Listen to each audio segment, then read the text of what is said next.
Praise the Lord. இந்த December மாதத்தில் 30ஆம் தேதி ஆகிய இந்த செவ்வாய்க்கிழமையின் காலை வேளையில் தேவ சமூகத்தில் வந்திருக்கிற ஒவ்வொருவரையும் கர்த்தர் தாமே ஆசீர்வதிப்பாராக. இந்த நாளிலும் நம்ம தியானிக்கிற தேவனுடைய வார்த்தை நம்முடைய பரிசுத்த வேதாகமத்தில் எஸ்ராவின் புஸ்தகம் 8ஆம் அதிகாரம் 21ஆம் வசனம். The book of Ezra chapter 8 verse 21. அப்பொழுது நாங்கள் எங்கள் தேவனுக்கு முன்பாக எங்களை தாழ்த்துகிறதற்கும் எங்களுக்காகவும் எங்கள் பிள்ளைகளுக்காகவும் எங்கள் சகல பொருள்களுக்காகவும் செவ்வையான வழியை தேடுகிறதற்கும் நான் அங்கே அந்த அகாவா நதி அண்டையிலே உபவாசத்தை கூறினேன். அல்லேலூயா. கர்த்தருடைய அருமையான இந்த வார்த்தைக்காக இந்த காலை வேளையில் நம்ம தேவனை ஸ்தோத்திரிக்கலாமா? இன்றைக்கி நம்ம ப்ரேயர் லைனில் வருஷத்தின் கடைசி உபவாச நாள். இந்த உபவாச நாளிலே நம்ம அனைவரும் கலந்து கொண்டு தேவ சமூகத்தில் ஜெபிக்க கர்த்தர் கிருபை செய்வாராக. அதற்கேற்ற போல இன்றைக்கி நம்ம வாசித்தபடி எஸ்ரா அவர் பிரயாணப்பட்டு வரும் பொழுது ஒரு நதி அண்டை, அந்த அகாவா என்கிற நதி அண்டையிலே அவர் என்ன செய்கிறார்? ஒரு உபவாசத்தை அவர் கூறுகிறார். எதற்காக அவர்கள் உபவாசத்தை கூறுகிறார்கள் என்று பார்க்கும் பொழுது, நாங்கள் எங்கள் தேவனுக்கு முன்பாக எங்களை தாழ்த்துகிறதற்கு. இப்போ உபவாச ஜெபம் என்றால் என்ன? முதலாவது நான் என்னை தேவ சமூகத்தில் என்னை தாழ்த்துகிறது, நம்மளை தாழ்மைப்படுத்துகிறதற்காக நம்ம உபவாசிக்கிறோம். நம்ம எல்லா விதமான ஜெபமும் நமக்கு இருக்குது. நம்ம எல்லாருமே உபவாசம் பண்ணி தான் ஜெபிக்கணும் அப்படின்னு இல்லை, பல விதமான ஜெபங்கள் இருக்குது. ஆனால் ரொம்ப முக்கியமான ஜெபம் அப்படின்னு பார்க்கும்போது உபவாச ஜெபம். அந்த உபவாச ஜெபத்தில் நம்ம முதலாவது என்ன செய்கிறோம்? நம்மை தேவ சமூகத்தில் தாழ்த்துகிறோம். ஆண்டவருடைய சமூகத்தில் நம்மளை தாழ்த்துகிறோம். அந்த நாட்களில் நம்ம பார்க்கும்போது வேதத்தின் நாட்களில் அவர்கள் ரெட்டு உடுத்தி சாம்பலிலே உட்கார்ந்து உபவாசித்தார்கள். புழுதியை கூட அவங்க மேலே போட்டுக்கொண்டு அப்படியாவது லிட்ரலாக அவங்க ஹம்பிள் பண்ணுவாங்க இல்லை? ஒருத்தர் புழுதியில் உட்காந்து சாம்பலில் உட்காந்து ரெட்டு உடுத்துறது அப்படின்றது நீங்கள் பார்த்தீங்கன்னா ராஜாக்கள் இல்லையா? ராஜ வஸ்திரம் தரித்தவர்கள் என்ன செய்வாங்க? ராஜ வஸ்திரத்தெல்லாம் களைந்து போட்டு ரெட்டு உடுத்தி ஃபாஸ்டிங்க்குனே அவங்க ஒரு சாக் கிளாத், நம்மளுடைய ஊரில் சாக்குன்னு சொல்கிறோம் இல்லையா, அந்த சாக்கு மூட்டையில் பண்ணுற அந்த கிளாத்தை அவங்க யூஸ் பண்ணி அதை வேர் பண்ணிக்கிட்டு அவங்க மண்ணில் உட்காந்து தூசிலையும் புழுதியிலையும் உட்காந்து அவங்க தங்களை தாழ்த்தி உபவாசம் பண்ண. அப்படின்னா அவங்களுடைய அத்தாரிட்டி, அவங்க பவர் எல்லாத்தையும் அவங்க ஒதுக்கி வச்சுட்டு ஆண்டோடைய சமூகத்தில் அவங்க வெறுமையாக்குறாங்க. அதுதான் உபவாசம். இன்றைக்கி உபவாச ஜெபம்ன்றது நமக்கு ரொம்ப மாறி போயிடுச்சு. இப்போ நம்மளாம் ரெவல்யூஷனலைஸ் ஆகிட்டோம். இன்றைக்கி நம்ம ஃபாஸ்டிங் பீரியட்லாம் வித்தியாசமாகிடுச்சு. இன்றைக்கி நம்ம ஃபாஸ்டிங்னால் நம்ம என்ன நினைக்கிறோன்னா, எனக்கு ஒரு காரியம் நடக்கணும், எனக்கு சுகம் வரணும், எனக்கு ஒரு பிரேக் த்ரூ வரணும்னு ஆண்டோட்ட போராடி ஜெபிக்கிறது தான் ஃபாஸ்டிங் ப்ரேயர் அப்படின்னு நம்ம நினச்சிக்கிட்டோம். ஆனால் அன்றைக்கி உண்மையாகவே அவங்க தங்களை தாழ்த்தி ஆண்டோடைய சமூகத்தில் போய் ஜெபித்தாங்க பிரியமானவர்களே. அதனால அவங்களுக்கு பிரேக் த்ரூ வந்துச்சு. அன்றைக்கி எஸ்தர் என்ன செய்தாங்க? ஒரு ராஜாத்தி, அவங்க ஒரு குவீன். அப்போ அவங்களுக்கு எவ்வளோ பிரம்மாண்டமான ஒரு வஸ்திரங்கள் இருந்திருக்கும். அதெல்லாம் அவங்க கலத்தி என்ன செய்கிறாங்க? உபவாசிக்கிறாங்க 3 days. அப்படின்னு என்ன அர்த்தம்? தேவ சமூகத்தில் அவங்க தாழ்த்துறாங்க. ஆண்டவர் ஆலோசனை கொடுத்தாரு. அதுக்கப்புறமா காரியங்கள் சூழ்நிலைகள் எல்லாம் அப்படி மாறுது. ஏன்னா உபவாச ஜெபத்தில் நான் முதலாவது என்னை தாழ்த்தும் போது, நான் என்ன தாழ்த்தினாலே நிறைய பிரச்சனை என்ன ஆகிடுது? சால்வ் ஆகிடுது. இன்றைக்கி நம்ம நிறைய நேரம் நம்ம ஜெபம் பண்ணுறோம், ஆண்டவரே இவங்கெல்லாம் இப்படி பேசுகிறாங்க, அவங்க அப்படி பண்ணுறாங்க, அதை அப்படி பண்ணுறாங்க, இப்படி நிறைய சொல்கிறோம். ஆனால் உபவாச ஜெபத்தில் நம்மளை தாழ்த்தும் போது ஆண்டவர் என்ன செய்கிறாரு? நம்மளை முதல்ல சரிப்படுத்துகிறார். இப்போ நம்ம முதல்ல சரியாகும்போது நிறைய ஆசீர்வாதத்துக்கு குறை யார் தெரியுமா? தடை யார் தெரியுமா? நம்ம தான் பிரியமானவர்களே.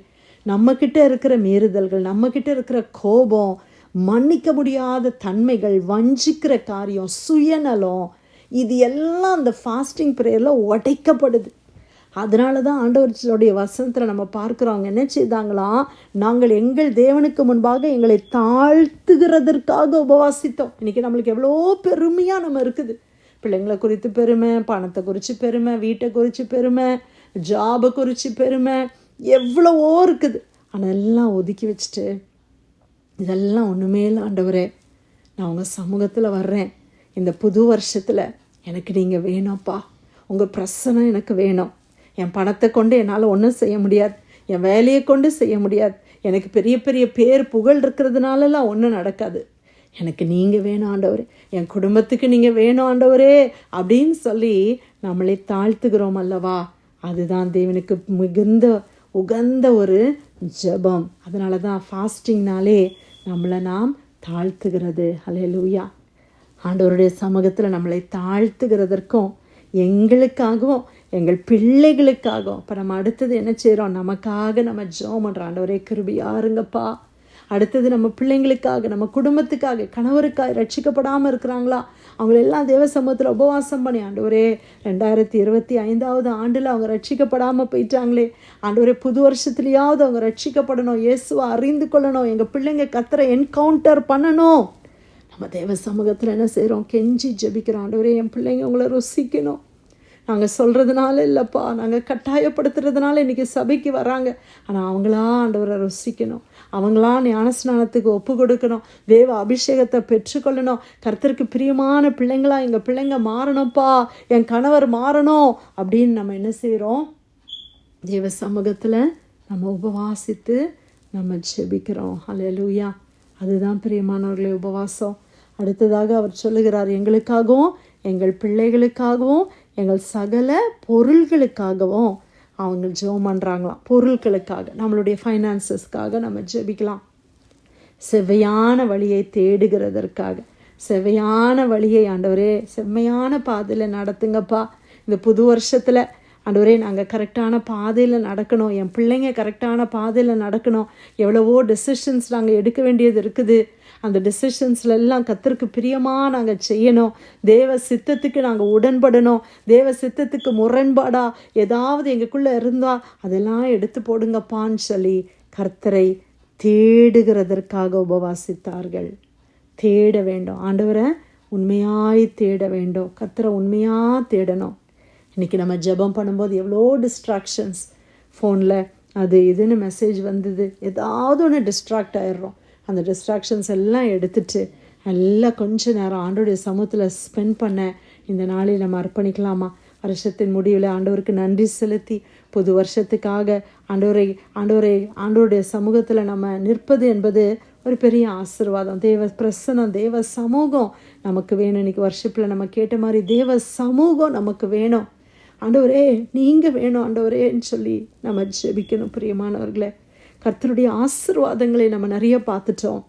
ஆனால் இந்த 2026 ஆண்டில் என்னுடைய ஒரு சிறிய வேண்டுகோள், நம்ம எல்லாரும் என்ன ஜெபம் பண்ண போகிறோன்னா, ஆண்டவரே எனக்கு நீங்கள் வேணும், உங்கள் பிரசன்னம் எனக்கு வேணும், உங்கள் சமூகம் எனக்கு வேணும்ப்பா. ஆண்டவரே நீங்கள் என்னை ஆசீர்வதிக்கிறது நிச்சயமாக நீங்கள் செய்கிறீங்க. நான் கேட்டாலும் கேட்கலனாலும் என்னை ஆசீர்வதிக்கிறீங்க, எனக்கு நிச்சயமாக தருவீங்க. ஆனால் நான் உண்மையாக உங்ககிட்ட கேட்குறது, எனக்கு உங்கள் சமூகம் வேணும் ஆண்டவரே. உங்கள் பிரசன்னத்தை எங்கள் விட்டு எடுத்துடாதீங்க. எப்போதும் நீங்கள் எங்கள் கூட இருக்கிறத நாங்கள் உணரும்படி செய்யுங்கப்பா.